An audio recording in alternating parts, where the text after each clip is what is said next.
Collaborative divorce is a relatively new concept in Massachusetts, and it's not being widely used. But what happens is people take a collaborative law training, lawyers take a collaborative law training, and then they engage in the process of a collaborative divorce.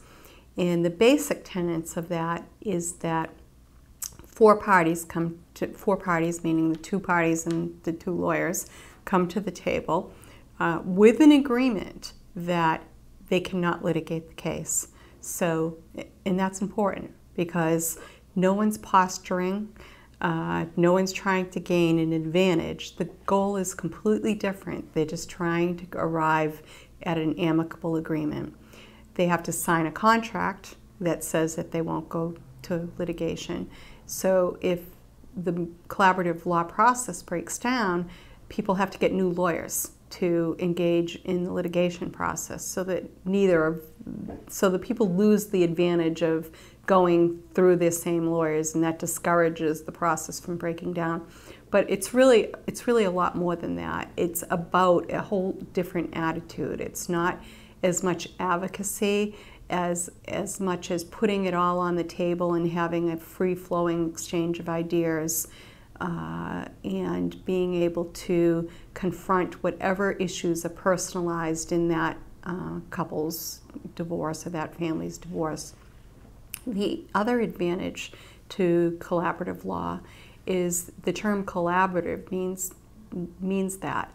So there are cases where experts have to be employed to figure out, for instance, what a business is valued at, or whether it has a value, whether it should be considered as an asset. So a participant in a collaborative divorce might be a business valuation expert, or there may be some tax issues involving capital gains and losses, or who's going to get the capital gains and losses in the future for ones that have been carried on the joint tax return.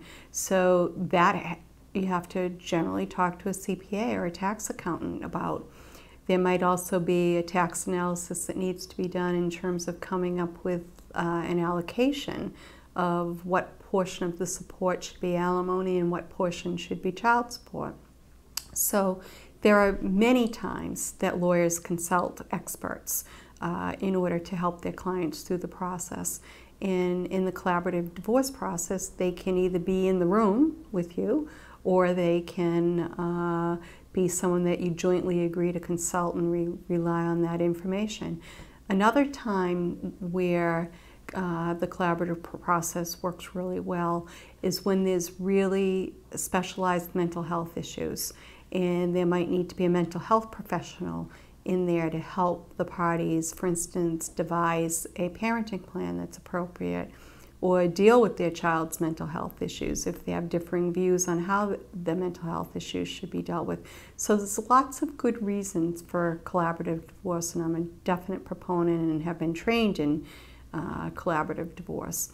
The caveat, and there's always a caveat to everything, I guess, is that collaborative divorce is generally, and again this is a general rule, more expensive than just litigating the normal way through your divorce, or certainly it's more expensive than going to mediation. And that's because you have the two lawyers meeting all the time together. You don't have a judge to break the tie, so to speak. So if there's a tie on something, there's no judge that's going to make the ruling to allow you to move on. So sometimes there can be reasons why a collaborative divorce might get a little stuck at a spot, and it takes longer for it to move along. And also you're hiring the professionals to come in to collaborate with you, whereas what might be a meeting might have been a phone call in a litigated divorce, or something to that effect. But again, it's a movement that is happening in Massachusetts, and it can be a great thing for certain types of cases. Not all cases, I don't think, need collaborative divorce, but a lot of cases can benefit from it.